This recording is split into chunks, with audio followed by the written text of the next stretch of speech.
झज्जर की 260 साल पुरानी रामलीला में हुआ रावण दहन। इस मौके पर शहर के तकरीबन 20,000 लोग रामलीला का मंचन देखने पहुंचे। इस मौके पर राज्यसभा सांसद दीपेंद्र सिंह हुड्डा मुख्य अतिथि के तौर पर शिरकत की। उनके साथ में झज्जर से विधायक गीता बुक्कल, बादली के विधायक कुलदीप वत्स और सैकड़ों की संख्या में कांग्रेसी कार्यकर्ता मौजूद रहे। सांसद दीपेंद्र हुड्डा ने सभी का अभिवादन किया और साथ ही उन्होंने कहा, इस प्राचीन रामलीला में मुझे आने का मौका मिलता है, यह मेरे लिए बड़ी गर्व की बात है, अभिनंदन करता हूं। साथ ही उन्होंने पहले रावण, उसके बाद साथ ही में सभी रामलीला कमेटी के सदस्यों का हृदय से मेघनाथ और कुंभकर्ण के पुतलों पर आग लगाकर उनका खात्मा किया। साथ ही मीडिया को संबोधित करते हुए उन्होंने सबसे पहले कहा, बुराई पर अच्छाई की जीत है। मैं सभी को दशहरे के इस पावन पर्व की हार्दिक बधाई देता हूं। साथ ही उन्होंने आदमपुर उपचुनाव को लेकर कहा, कांग्रेस पार्टी बड़े मार्जिन से जीतेगी। साथ ही भूपेंद्र सिंह हुड्डा ने जो कहा कि कांग्रेस का गढ़ है आदमपुर, उसके कटाक्ष में कुलदीप बिश्नोई ने कहा, किसी का गढ़ नहीं है आदमपुर की बहादुर जनता फैसला करेगी कि यह घर किसका है। उसको लेकर दीपेंद्र सिंह हुड्डा कहा, जनता सभी जानती है कि इस लोग लालच को लेकर कुलदीप बिश्नोई भारतीय जनता पार्टी में आए हैं, सभी को पता है राज्यसभा सांसद के चुनाव में उन्होंने किसको वोट किया, लेकिन जब हमने पूछा कि दूसरा वोट किसने विपक्ष में डाला तो उन्होंने कहा, यह बात भी अजय माकन द्वारा बता दी गई है। जब हमने पूछा क्या कांग्रेस के दूसरे नेता को बर्खास्त किया जाएगा तो उस पर दीपेंद्र सिंह हुड्डा ने चुप्पी साध ली और कुछ भी कहने से बचते नजर आए। उन्होंने कहा, इस पर बयान देना मैं उचित नहीं समझता। साथ ही उन्होंने राष्ट्रीय अध्यक्ष चुनाव को लेकर भी कहा, खटके अगले राष्ट्रीय अध्यक्ष होंगे और बड़े मार्जिन से वह जीतेंगे, क्योंकि 2 बार विधायक, 2 बार सांसद और मंत्री रह चुके हैं खड़के और उनके चुनाव की जिम्मेदारी मुझे मिली है, उसका मुझे गर्व है। साथ ही मैं उनका आभार व्यक्त करता हूं। साथ ही झज्जर के विकास के बारे में उन्होंने कहा, आप सभी भली भांति जानते हैं कि विकास की जो बात करते थे आज विकास कहाँ है। साथ ही किसानों के साथ भारतीय जनता पार्टी ने जो वादा किया था, उन्होंने कहा, भारतीय जनता पार्टी किसान मेरे को तोड़ने का काम किया है और 750 से ज्यादा किसानों ने शहादत दी। उसको लेकर कभी भी भारतीय जनता पार्टी के किसी नेता ने कुछ नहीं कहा। साथ ही हर वर्ग भारतीय जनता पार्टी से परेशान है। पंचायती चुनाव को लेकर भी उन्होंने कहा, कांग्रेस पार्टी पूरी तरह तैयार है, लेकिन अब पंचायती में जिला परिषद के लोग एक बड़ा प्रदर्शन करने जा रहे हैं, क्योंकि हर बार भारतीय जनता पार्टी एक तारीख देती है। साथ ही उन्होंने सनी देओल की फिल्म को याद करते हुए कहा, उस फिल्म में सनी देओल कहते थे कि तारीख पर तारीख, उसी तरह भारतीय जनता पार्टी चुनाव की तारीख दे रही है।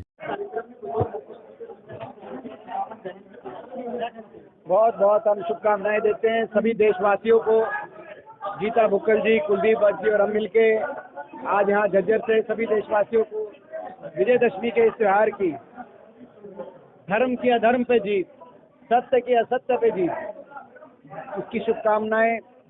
और अब दिवाली तक का सफर शुरू होगा, तो दिवाली की भी एडवांस में ढेरों देशवासियों को शुभकामनाएं। ये दिवाली हमारे झज्जर के लिए, हमारे हरियाणा के लिए और देश के लिए बहुत शुभ हो, ढेरों खुशियां लेके आए, हर परिवार में खुशियां पहुंचे, ऐसी हमारी भावना है। मैं सारे ले लूंगा एक एक करके, दोनों समझना है, एक एक करके। आदमपुर चुनाव में हमें विश्वास है कांग्रेस पार्टी जीतेगी।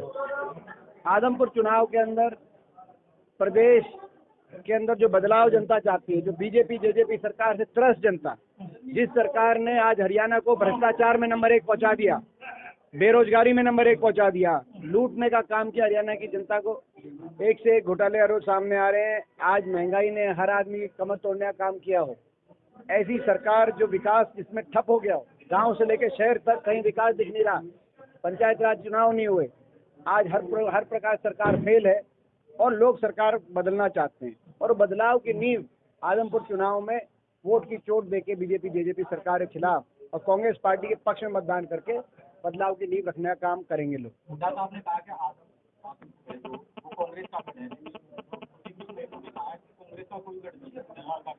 देखिए, आदमपुर चुनाव में हमें पूरा विश्वास है हम जीतेंगे। वहाँ पर दो परिस्थितियों में मुकाबला रहेगा। वैसे कई चीजें हैं उस चुनाव में, एक जाती हुई सरकार और एक आती हुई सरकार। एक तरफ जो है ऐसी सरकार जिसने हरियाणा का इतना नुकसान पहुंचा दिया, आज बेरोजगारी में, भ्रष्टाचार में, नशे में हरियाणा को देश में टॉप पे पहुंचा दिया, और एक ऐसी सरकार जिसको लोग चाहते आने वाले समय में, जो सरकार दोबारा विकास के रास्ते पे हरियाणा को लेके आए। तो ये इन दो बातों में, विषयों में मुकाबला होगा। इस बात पे भी आदमपुर की जनता, राजनीतिक नैतिकता अनैतिकता क्या कारण थी कि एक ऐसे विधायक जो कांग्रेस के विधायक थे, राज्यसभा चुनाव में उन्होंने मतदान किया बीजेपी को, इसीलिए उपचुनाव हुआ है। राज्यसभा चुनाव से लोगों का क्या सरोकार था, आदमपुर की जनता पूछती है। और वो क्यों बीजेपी में गई, ये भी जनता पूछती है। क्योंकि बीजेपी में जो विधायक जा रहे हैं पूरे देश में, वो आप लोगों की रिपोर्ट, मीडिया की रिपोर्ट ये बताती है कि वो ज़्यादातर या तो लोभ लालच में जा रहे हैं कि पैसे वैसे में सौदे किए जा रहे हैं, या वो जांच एजेंसियों से के डर से अपने मुकदमों को दबाने के लिए जा रहे हैं। अब हमें नहीं पता ये भय में गए कि लोभ में गए, ये किस वजह, ये तो खुद बताएंगे। लेकिन जनता पूछती है कि जनता का क्या कसूर था, राज्यसभा चुनाव में ऐसी क्या बात थी कि जनता को दोबारा से उपचुनाव जनता पे थोप दिया गया हो।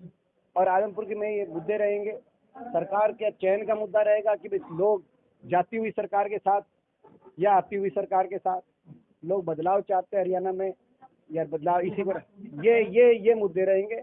और हमें विश्वास है कांग्रेस पार्टी निश्चित तौर से आदमपुर चुनाव जीतेगी। और 7 तारीख को हमारी बैठक रखी गई है चंडीगढ़ के अंदर। कांग्रेस के सब तमाम विधायक, पूर्व विधायक, वरिष्ठ नेतागण उसमें शामिल होंगे और आदमपुर चुनाव से संबंधित हम वहाँ पे विस्तृत सबकी ड्यूटियाँ लगेंगी और जिम्मेदारियाँ लगेंगी और हम उसकी रणनीति बनाएंगे।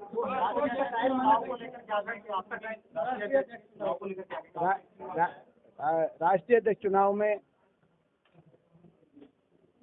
मैं धन्यवाद करता हूं कि जो हमारे उम्मीदवार के रूप में श्री मल्लिकार्जुन खड़गे जी, उन्होंने मुझे अपने मुख्य प्रचारक के रूप में चुनाव प्रचार की जिम्मेदारी सौंपी है। मुझे पूरा विश्वास है एक तरफा बहुमत से श्री मल्लिकार्जुन खड़गे जी जीतेंगे। उनका एक लंबा राजनीतिक जीवन है, 9 बार विधायक, 2 बार लोकसभा सांसद भी रहे और अब राज्यसभा में नेता विपक्ष है। बेदाग छवि है, उन्होंने हर वर्ग की आवाज़ लड़ाई लड़ने का काम किया है। वो बिल्कुल एक जो है एक साधारण परिवार से उठकर वो इस स्तर तक पहुँचे, ये एक बहुत बड़ी, मैं समझता हूँ कि उनका एक जीवन का एक यात्रा रही है। तो आज बहुत मैं समझता हूँ कि हमें विश्वास है कि उनके रूप में एक अच्छा कांग्रेस अध्यक्ष कांग्रेस को मिलेंगे, जो उनके संतुलित व्यक्तित्व और अनुभव का लाभ कांग्रेस पार्टी को मिलेगा।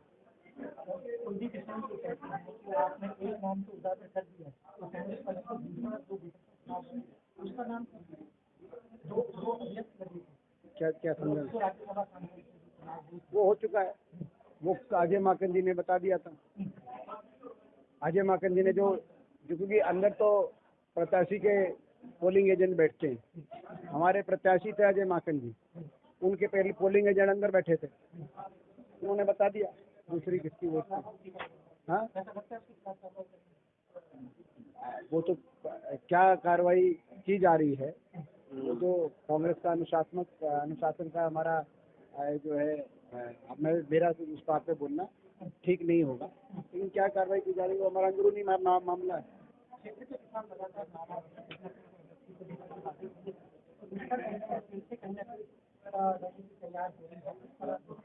देखिए, ये सरकार पूर्णतः किसान विरोधी सरकार है।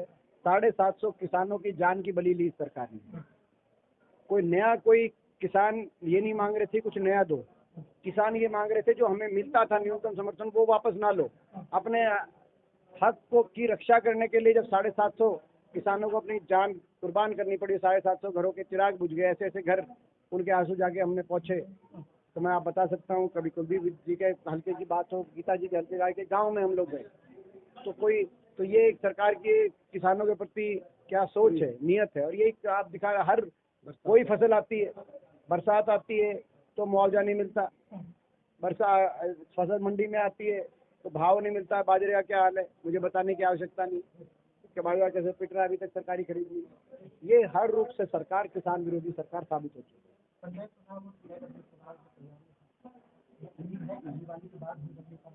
इस सरकार ने प्रदेश के हर वर्ग को सड़क पे बिठाने का काम किया है अपने हकों के लिए। किसान कुछ नया नहीं, मगर ये कि भाई हमारा जो हक था MSP वो बनी रहे, किसान को सड़क पर बैठना पड़ा 1 साल के आंदोलन के लिए। जवान ये नहीं कि भाई नया कुछ मिले, लेकिन फौज की भर्ती हमारी 4 साल की ना हो, पहले जैसे भर्ती होती थी वही रहे, जवान को सड़क पे आना पड़ा। स्कूल के बच्चे यहाँ तक की वो ये नहीं कुछ नया मिले, मगर स्कूल जो चल रहे थे वो बंद ना हो, शिक्षक मिले, इसीलिए स्कूल के बच्चों को भी बच्चों को भी सड़क पे आना पड़ा। अब मेरा मानना है कि जो उम्मीदवार हैं सरपंची के, जिला परिषद के, वो भी अब सड़क पे आने वाले हैं। क्योंकि इस सरकार ने उनको भी, आपने देखा कि लगातार जिस तरीके से पोस्टपोन पे पोस्टपोन, तारीख पे तारीख, सनी देओल की एक मूवी का डायलॉग, तारीख पे तारीख, ये लोगों के घर बर्बाद कर दिए। लोगों ने अपना घर बार, जमा पूंजी, सब कुछ अपना कैंडिडेट्स में। तो जल्दी ही जो जिला परिषद और सरपंच के उम्मीदवार, सारे उम्मीदवार हैं, वो एक बड़े आंदोलन के साथ सड़क पे आने जा रहे हैं, और उस आंदोलन का हम भी समर्थन करेंगे। क्योंकि ये सरकार इस चुनाव को कितना और पोस्टपोन करेगी, लोगों के धैर्य की भी कुछ सीमा होती है। विकास कार्य ठप पड़ा, आप देख रहे हो। नगर परिषद के चेयरमैन शौक से बने थे, वही इस्तीफा देना चाहते हैं। वो इस्तीफा नगर चेयरमैन बने थे, मैं जो नगर परिषदों के, पालिकाओं के, उनकी पावर वापस ले ली गई। वो भी इस बात में आंदोलन कर रहे हैं, वो नया नहीं मांग रहे, वो कह रहे जो इस सरकार में जो आपके पास है वही बचाना मुश्किल पड़ रहा है। ये स्थिति होगी आपके सामने।